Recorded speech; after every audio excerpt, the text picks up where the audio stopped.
Bonjour à tous, bonjour Marie-Christine. Bonjour Cathy. Donc aujourd'hui je suis avec Marie-Christine. Merci en tous les cas de nous partager ton expérience et d'accepter l'interview que je te propose. Aujourd'hui j'ai invité Marie-Christine parce qu'à mon sens elle a un parcours qui est inspirant et qui peut vous inspirer. Elle est passée de l'épuisement maternel à la femme qu'elle est aujourd'hui et donc j'ai envie qu'elle nous parle un petit peu de tout ça. Donc Marie-Christine, est-ce que dans un premier temps est-ce que tu peux te présenter pour que tu me dises qui tu es? Oui.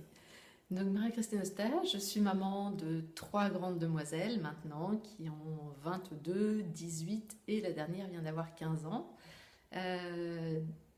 Donc je suis maintenant consultante parentale et coach professionnel, mais avant j'ai eu une autre vie, j'étais assistante maternelle pendant 8 ans et encore avant j'ai travaillé 10 ans dans le commerce de la pièce détachée automobile. Donc quelque chose qui n'avait rien à voir avec ce que je fais aujourd'hui. Carrément, non? Plus rien à voir, effectivement. Plus rien à voir, non. Alors, qu'est-ce qui s'est passé justement? Alors, qu'est-ce qui s'est dans ta passé? vie? Donc, quand je travaillais j'ai travaillé en grande distribution, entre autres. Donc, j'avais ma première fille, donc qui avait 2 ans et demi jusqu'à 4 ans. Donc, grande distribution, travail de dingue, des horaires pas possibles, etc. Je voyais très peu ma puce. On se prenait la tête avec mon conjoint parce que, évidemment, je travaillais le samedi. Et je commençais déjà à être un petit peu fatiguée. Quand on a décidé d'avoir un deuxième enfant, déjà je dis ok, mais uniquement si j'accouche à la maison. Donc j'ai d'abord trouvé une sage-femme pour m'accompagner et ensuite on a mis bébé en route. Ouais. Et pour la deuxième, je me suis dit non, il faut que je m'arrête, il faut que je me mette en congé parental pour faire une pause. Et dans la même période, j'ai découvert tout ce qui était l'éducation bienveillante. À la base, il y a 22 ans, j'étais une maman autoritariste, claque, fessée, punition. Je savais pas qu'il y avait autre chose qui existait. Donc c'est comme ça que j'ai fonctionné. Et avec la deuxième, je me suis dit, non, ça va pas le faire. Ça marchait pas. Non, c'est avant qu'elle naisse, heureusement. Ouais. Je me suis dit, il y a un problème, ça va pas le faire, il faut que je trouve autre chose. Et donc j'ai commencé à me former à l'éducation bienveillante. Donc j'étais en congé parental. Et au bout de 2 ans, à peine, oui, à peu près 2 ans, en fait, l'épuisement était de plus en plus intense, puisqu'en plus mon conjoint avait eu un accident de la route. Donc j'ai eu un homme blessé à domicile. Alors on sait ce que c'est qu'un homme malade. Voilà, un homme blessé, c'est pire. C'est pire. Et donc pendant 6 mois. D'accord. Autant Avec dire 2 enfants, avec 2 enfants en bas âge. ton boulot. Enfin, Ouais. et non, j'avais arrêté mon activité professionnelle. Mais bon, une maison à gérer, 2 enfants, un homme malade. Bon, clairement, au bout d'un moment, j'étais épuisée, j'étais carpette. Sauf que c'était ça en 2003. Et à cette époque-là, en fait, on savait, le terme de burn-out n'existait pas. Le médecin me disait, bah oui, il faudrait vous reposer, prendre des vacances et tout. Vous êtes gentil, mais On fait comment?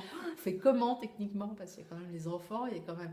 Et oui, non, mais des vacances, tout compris, hein, vous avez ni vaisselle, ni ménage à faire, c'est vraiment... Oui, bah oui, sauf que monsieur, il n'était pas d'accord. Et puis là-dessus m'est arrivé un souci plus personnel. Et c'était direction psychothérapie. Voilà. Après, si vous voulez voir un petit peu plus le détail, bon, voilà, il y a le livre. Je ne C'est vais pas ça. tout vous raconter encore une fois. C'est ça, Marie-Christine Mais a voilà. écrit un livre sur toute son histoire. Et comment j'ai fait aussi pour sortir de là. C'est ça. Voilà. Et ce que j'ai compris aussi, parce qu'évidemment, c'est un parcours, le fait de se prendre un mur comme ça, on comprend beaucoup de choses. Et Effectivement, en tous les cas, ça a été le début de quelque chose, quoi. À ce moment-là, là, ça a été le début de la descente aux enfers, en fait. Tout à fait. J'ai envie de la Ouais. nommer. Tout à fait. Et il a fallu que tu remontes. Alors déjà, Voilà. comment tu as senti que ça allait mal et comment tu as su remonter? Alors comment j'ai senti que ça allait mal? Bon, j'étais très fatiguée. Donc le médecin me disait bien, il m'avait même prescrit antidépresseurs somnifères. Parce qu'un jour je suis arrivée chez lui en larmes, quoi. Quand on est crevé, on pleure avec ça. Et je suis ressortie, je dis mais enfin, c'est pas de ça dont j'ai besoin. Donc j'ai essayé de trouver de l'aide, j'ai pas trouvé de personnes adéquates. Et là-dessus, comme j'ai eu un événement personnel en plus qui s'est rajouté, j'ai fait un travail en thérapie. Donc ça m'a bien aidée, hein, ça a duré à peu près 1 an, ça m'a bien aidée. On a eu un autre enfant, et puis finalement, la vie a repris son cours, et Et j'avais retrouvé le sourire, enfin tout allait bien, j'étais beaucoup plus calme, beaucoup plus détendue, ça se passait bien. Sauf qu'il y a eu la version 2. Oui, parce que Marie-Christine ne fait pas les choses à moitié. Non, pour être experte dans un domaine, il faut vraiment expérimenter la chose, donc c'est bon. Et donc il y a eu la version 2, puisque après la deuxième, donc j'avais choisi d'être assistante maternelle pour m'occuper des 3 enfants. Et puis pouvoir faire ce que j'aimais aussi, c'était d'accompagner les mamans à mettre en place l'allaitement maternel. Et donc j'avais choisi d'être assistante maternelle. Donc j'ai exercé pendant 8 ans à peu près. Mais au bout de... Alors la petite avait 3 ans, j'ai commencé à exercer en tant qu'assistante maternelle. Et elle avait à peine 4 ans en fait, le papa de la demoiselle, mon conjoint, a donné sa démission sur un coup de tête. Donc là, ça a été grosse crise au niveau de la famille, du coup, parce qu'on venait d'acheter une maison avec des travaux et tout. Et donc là, ça a été la deuxième descente, parce qu'évidemment, les finances très compliquées, il a fallu se réorganiser. Moi, j'ai fait plein de petits boulots à côté pour compléter les revenus. Donc là, évidemment, source d'épuisement, source d'énervement, etc. Ça s'est terminé en divorce parce qu'il n'y avait plus de conciliation et plus d'entente possible. Et ça n'a pas été simple pour autant. Bon, j'ai fait du coup à ce moment-là un autre travail en thérapie où j'ai compris beaucoup d'autres choses dont je parle dans le livre. Et puis après, j'ai fait différentes choses en thérapie et puis accompagnement avec des coachs pour vraiment retravailler sur le fond. Et également avec une naturopathe, parce que avec tout ça, j'avais quand même des gros soucis de santé. C'est ça. Donc plein de signaux comme ça, du corps, de plein de choses qui interpellaient.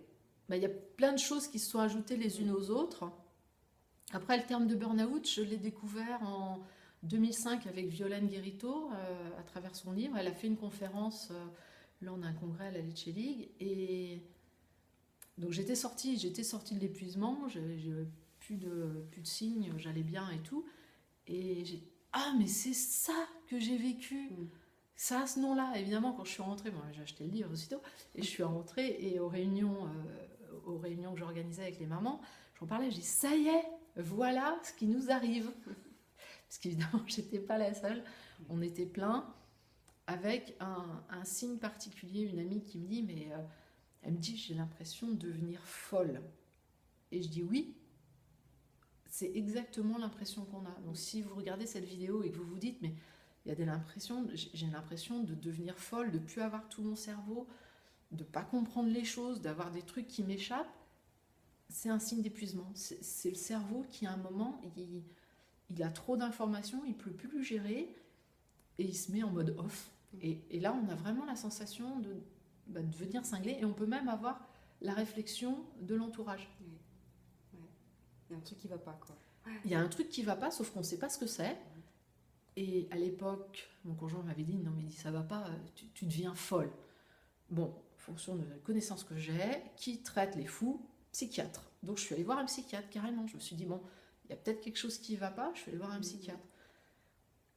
J'ai fait quelques rendez-vous avec lui, puis au bout d'un moment, il m'a dit, écoutez, donc le burn-out, à l'époque, ça n'existait pas, on ne connaissait pas. Il dit, je suis désolée, mais je peux rien pour vous, vous n'avez aucune des pathologies qui rentrent dans sa grille. Il dit, je vois bien que vous êtes épuisée, mais il dit, à part ça... À part ça, je peux rien. Ouais. Et là, je dis, qui va m'aider du coup? Je vais trouver qui, quoi. Ouais. Voilà. Donc, à l'époque, j'ai pas trouvé de personnes. J'ai fait par moi-même, beaucoup de choses par moi-même.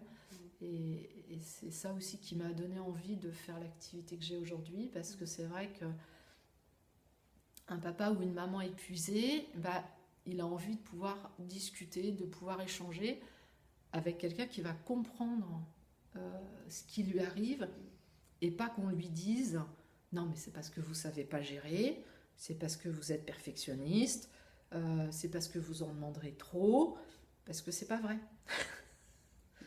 C'est vrai que je me bats un peu contre ces clichés qui existent. C'est juste pas ça, c'est juste qu'on a trop de choses qui arrivent en même temps, trop d'informations au niveau du mental, trop d'émotions à gérer avec les enfants, trop de charges de travail avec une maison, avec les enfants, avec éventuellement un travail, des trajets à faire. C'est trop. Ouais. C'est le terme de trop pour toi qui est super important en fait. C'est le terme de trop. Il y a un moment, on ne peut plus tout gérer. Et même si, et moi enfin, il y a des personnes que je reçois dans le groupe que j'anime, je leur dis, mais je dis, vous vous rendez compte de tout ce que vous faites, tout ce que vous me décrivez, mais c'est juste énorme. Quand elles font la liste, mais je dis, mais si vous êtes épuisé aujourd'hui, enfin, c'est complètement logique au vu de tout ce que vous faites. Et après, vous avez l'impression que vous en faites pas assez. Mais je dis, enfin, est-ce que vous avez conscience de l'ampleur? Et là, souvent, elles me disent, bah non. Bah non, elles ont la tête dans le guidon. Elles ont la tête dans le guidon, ouais. Tout à fait. Et puis surtout, elles peuvent aussi avoir des personnes de l'entourage qui leur font croire qu'elles ne font pas assez. Alors bien souvent, c'est parce qu'il y a quelqu'un dans l'entourage qui est perfectionniste, par contre, et qui est toujours à pointer la chose qui ne va pas. Mais t'as vu tes vitres, elles sont sales, hein, pour les nettoyer quand même. Enfin... Je peux pas, en fait. Ouais, il y a un moment où il n'y a plus d'énergie, donc il faut pouvoir faire une pause, comprendre les choses, accepter de se faire aider, accepter d'être accompagné, et puis pouvoir reposer après tranquillement pour réapprendre à fonctionner à son rythme et non pas à un rythme qu'on nous impose. C'est ça. Moi, c'est ce que j'ai compris de ton parcours au final, c'est que tu étais quelqu'un d'autre, tu étais la mère autoritaire, tu avais ton boulot, tu travaillais beaucoup, puis tu as changé les choses, et là, tu as été un peu paumée dans tout ce que tu as...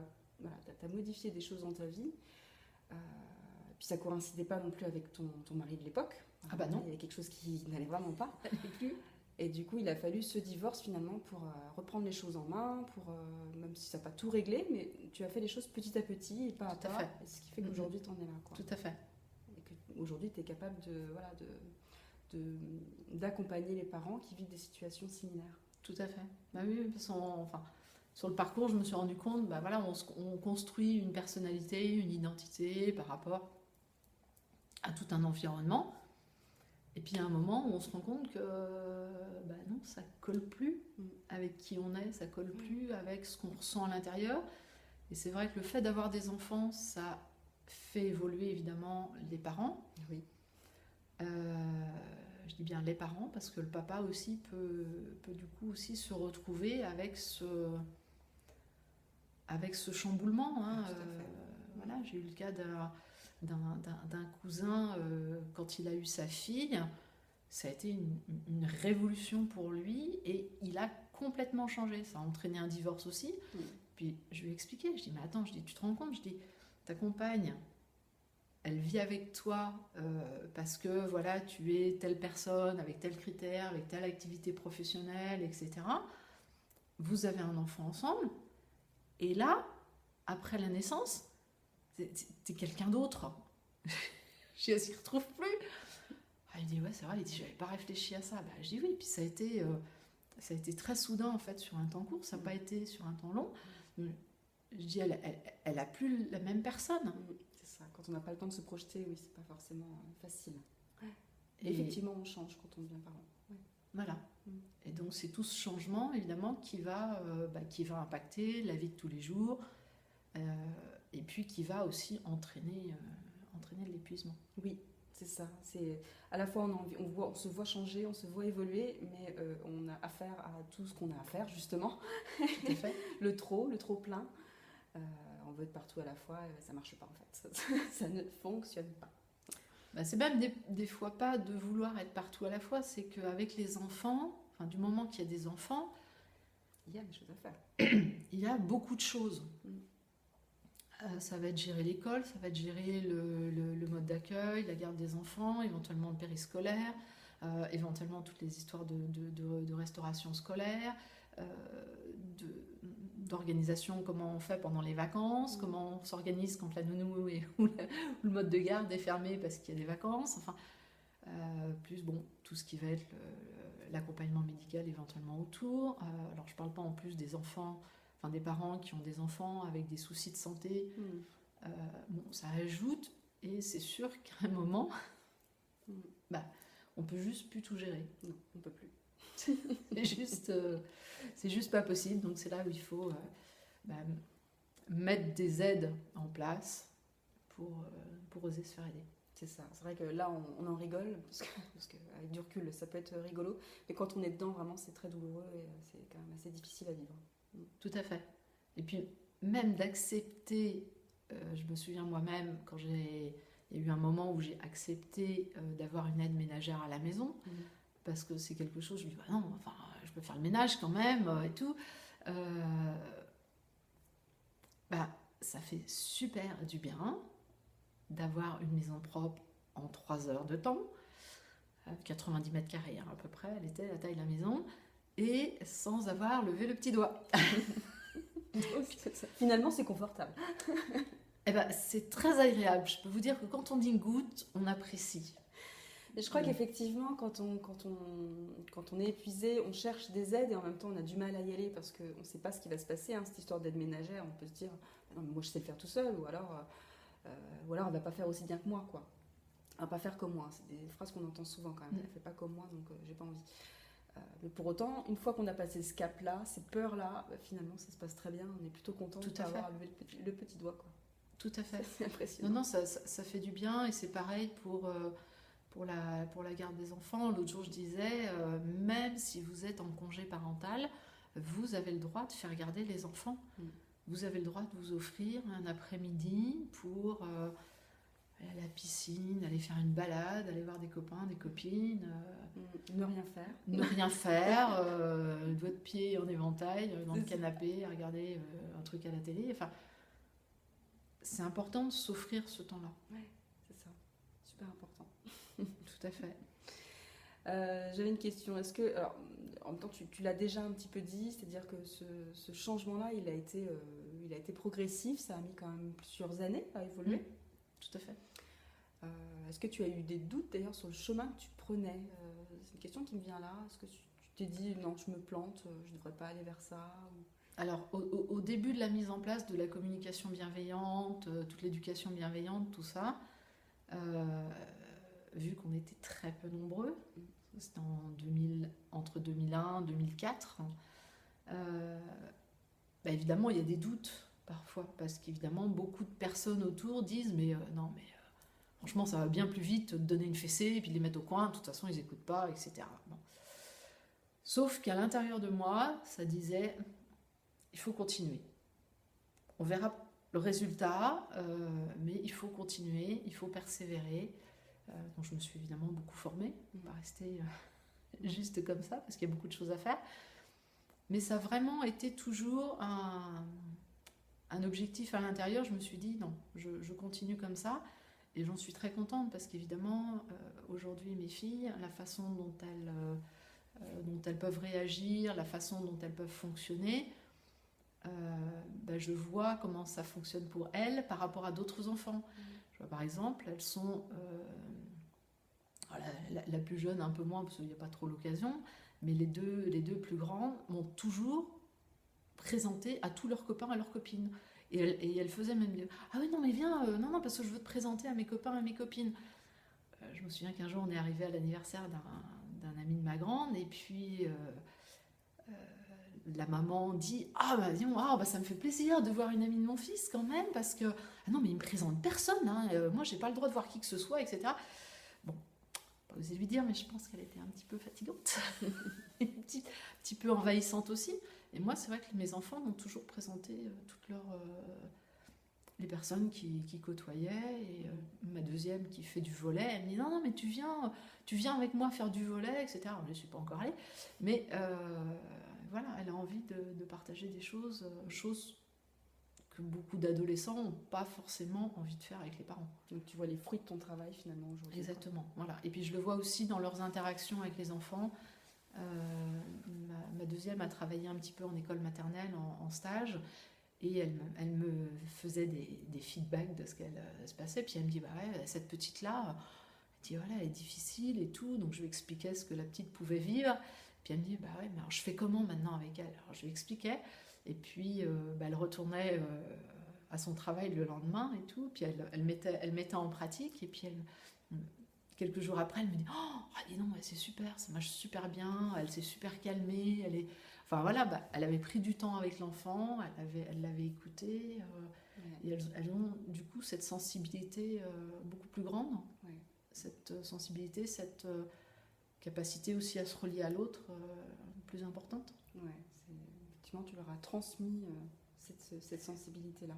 Mais ça demande du temps. Ouais, c'est ça se fait pas en un jour et en un coup de baguette magique, quoi. Non, c'est quelque chose qui se fait sur le long terme. Ouais, complètement. Ok, pour terminer, alors déjà, est-ce que tu as envie de présenter ce que tu fais aujourd'hui? Peut-être ça peut intéresser des gens, ça. Oui, alors je suis consultante parentale, coach professionnelle, donc j'accompagne les papas, les mamans essentiellement, quelques papas aussi, donc qui arrivent en état d'épuisement et qui savent pas trop par quel bout prendre la bête, parce qu'un petit peu, c'est un petit peu comme un gros paquet de nœuds avec plein de trucs qui sont dedans, et donc on va prendre le temps de poser les choses déjà pour voir ce qui s'est passé, et puis de voir quel est l'objectif, qu'est-ce qu'ils souhaitent. D'accord. Voilà. Et puis de mettre en place, ce sont eux qui vont décider de mettre en place telle ou telle action pour avancer pas à pas. Ok, toi tu les guides, tu les accompagnes dans ce. Voilà, je les accompagne, ce sont toujours eux qui font les choix. Après, il peut y avoir une petite partie, je vais dire, de formation, parce qu'il y a des choses, si on ne les apprend pas, on ne peut pas les deviner, clairement. Mais globalement, c'est ça. Et puis, donc, vous pouvez retrouver les vidéos sur YouTube. Vous avez les sites internet. Oui, je mettrai les liens du coup en dessous de la vidéo pour que vous voyez un petit peu ce que Marie-Christine propose. Et puis ce qu'elle fait, parce que du coup, il y a plein de pépites dans ces vidéos. Est-ce que tu aurais, pour terminer, 2 ou 3 conseils à donner, même si tu en as déjà donné là, est-ce que tu aurais à en donner à des parents, justement, qui se sentiraient un petit peu à côté de leur pompe? Alors, quelque chose de très important, c'est quand on parle de burn-out, parce qu'on en parle beaucoup, un petit peu à toutes les sauces, le burn-out, c'est un processus.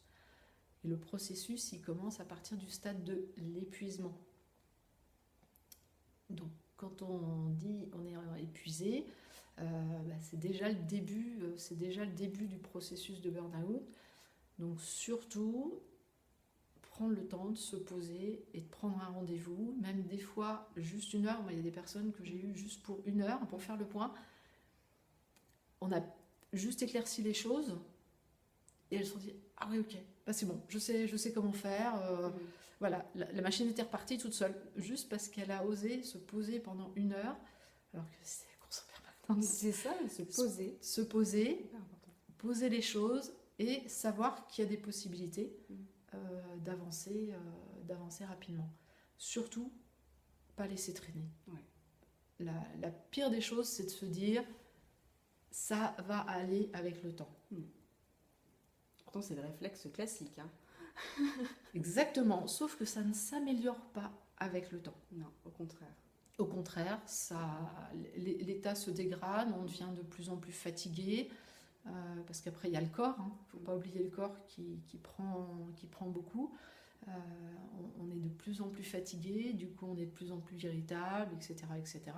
Et quand les gros problèmes de santé arrivent, il faut compter 18 mois, 2 ans pour s'en sortir. Ouais.